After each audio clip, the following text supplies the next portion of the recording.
శ్రీ గురుభ్యో నమ. శ్రీమాత్రే నమ. మా భక్తి టీవీని ప్రోత్సహిస్తున్నటువంటి మా ప్రేక్షకులందరికీ ధన్యవాదాలు తెలియజేస్తూ ఉన్నాము. ఈ వారం రాశి ఫలితాలు 9వ తేదీ నవంబర్ నుంచి 15వ తేదీ నవంబర్ వరకు గల కాలానికి గ్రహగతులు ఏ విధంగా ఉన్నాయి, గ్రహ దృష్టులు ఏ విధంగా ఉన్నాయి, గ్రహాల యుతులు ఏ విధంగా ఉన్నాయి చెప్పుకుంటూ వాటి యొక్క ఫలితాలను తెలియజెప్పుకుందాము. ముందుగా గ్రహస్థితులు. మిథున రాశిలో చంద్రుడు, కర్కాటక రాశిలో గురువుగారు ఉన్నారు, సింహరాశిలో కేతువు, ఇక తులారాశిలో శుక్ర రవి, కుజ బుధులు వృశ్చిక రాశిలో బుధుడు వక్రించి ఉన్నాడు. రాహు గారి యొక్క స్థితి సంచారము కుంభరాశిలో జరుగుతూ ఉండగా శని గారి యొక్క వక్రించిన స్థితి మీనరాశిలో ఉంటూ ఉంది. ఇక వారాంతంలోకి వెళ్ళేటప్పటికీ 15వ తేదీ నవంబర్ నాడు గ్రహస్థితులలో ఎటువంటి మార్పు లేదు. చంద్రుని యొక్క గమనము ప్రతి 2 రోజులకి మారుతూ ఉంటుంది కాబట్టి చంద్రుని యొక్క గమనము మటుకు మారి ఉన్నది కన్యా రాశిలోకి. అలాగే శని గారి యొక్క వక్రత పోయింది, ఆయన మళ్ళీ రుజుమార్గంలోకి దృష్టిని పెట్టారు. ఇవి గ్రహస్థితులు కాగా గురువు గారి యొక్క స్థితి ఉచ్చస్థానంలో ఉంటూ బుధ కుజుల మీద పంచమ దృష్టి పడుతోంది. అలాగే నవమ దృష్టి శని గారి మీద మీన రాశి మీద పడుతుంది. శని గారి యొక్క దృష్టులు రాసుల మీదే ఉన్నాయి తప్ప గ్రహాల మీద లేవు. కుజుని యొక్క 4వ దృష్టి రాహు గారి మీద పడుతోంది. ఇది చాలా చెప్పుకోదగినటువంటి విశేషాంశం. అలాగే అష్టమ దృష్టి చంద్రుడి మీద పడుతూ ఉంది. ఇవి గ్రహాల యొక్క దృష్టులు కాగా వీటి యొక్క ఫలితాలు గురువు గారికి సంబంధించి ఉచ్చ స్థానంలో ఉన్నారు, పంచమ దృష్టి చేత బుధ కుజులని చూస్తున్నారు అంటే చాలా అద్భుతమైనటువంటి తెలివితేటలు పెరుగుతాయి. ఏ ఏ రాసుల వారికి ఈ రకమైన ప్రయోజనం వస్తుంది అనేది రాసుల్లో తెలియచెప్పుకుందాము. అలాగే బుధ కుజుల యొక్క సమ్మేళనము ఎలక్ట్రికల్, ఎలక్ట్రానిక్స్, తర్వాత వ్యాపారము, భూములు, కొనుగోలు, అమ్మకాలు ఇలాంటివన్నీ కూడా చాలా చాలా బాగుంటాయి. రవి గారి యొక్క స్థితి నీచ పడుతూ నీచ భంగం అయి ఉన్న కారణం చేత ఇక్కడ అడ్మినిస్ట్రేషన్ కెపాసిటీ చాలా బాగుంటుంది. అలాగే గురువు గారి యొక్క దృష్టి నవమ దృష్టి శని గారి మీద పడుతూ ఉన్న కారణం చేత ఇక్కడ శని గారు ఇచ్చేటటువంటి చెడ్డ లక్షణాలు ఏవైతే ఉన్నాయో అవి తగ్గిపోతాయి. ఏ ఏ రాసుల వారికి అవి తగ్గుతాయి అనేది మనం మళ్ళీ రాసుల్లో తెలియచెప్పుకుందాము.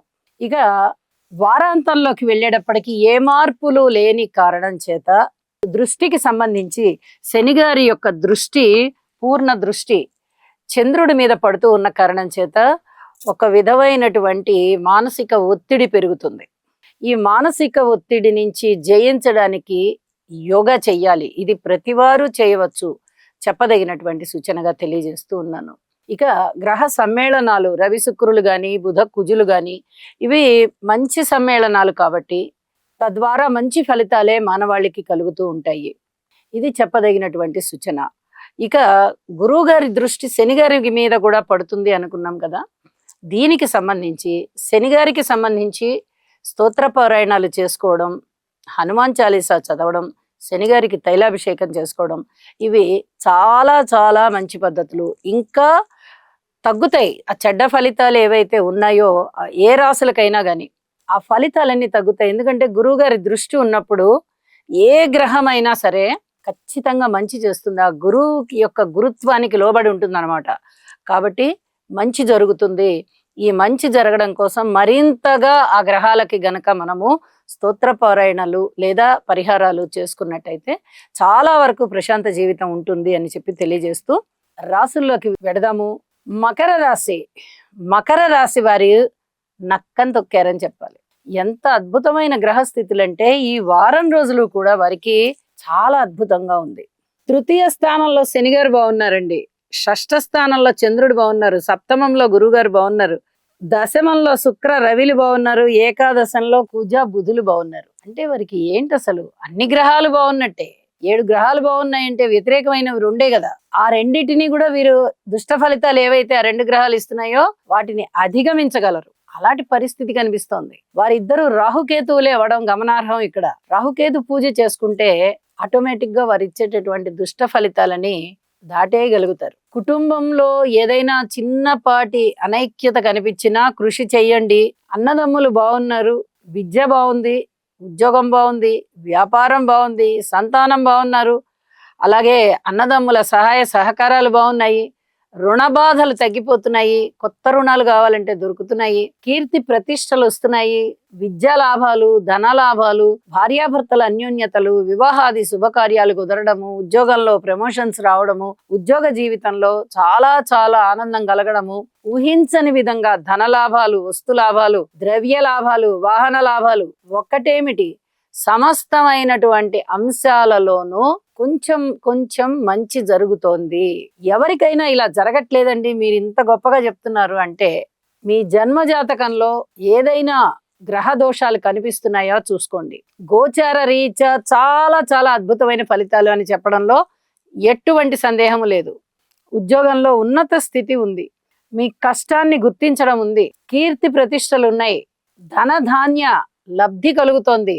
ఒకటేమిటి సమస్తమైనటువంటి శుభకరమైనటువంటి అంశాలు, శుభాభినందనలు అందుకోవడము, శుభవార్త శ్రవణము, ఉన్నతమైన పదవులు అధిరోహించడము, అన్ని రకాలుగా బాగుంది. వారాంతంలోకి వెళ్ళేటప్పటికీ చంద్రుని యొక్క గమనము అంత పూర్తిగా లాభించని కారణం చేత ఇక్కడ గౌరీదేవికి పూజలు చేసుకోండి, అలాగే శివుడికి పూజ చెయ్యండి, శివారాధన గౌరీదేవితో కలిసి చేయండి.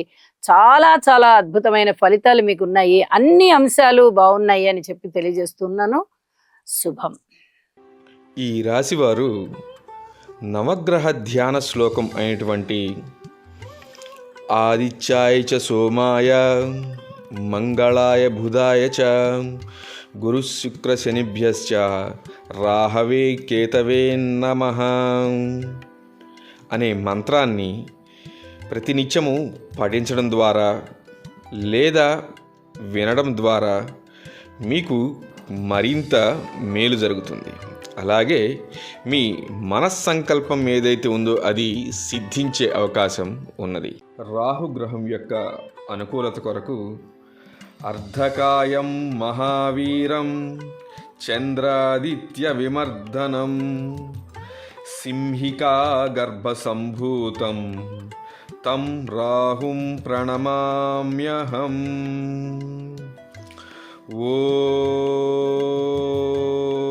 ఓం భ్రాం భ్రీం భ్రౌం సహ రాహవే నమః.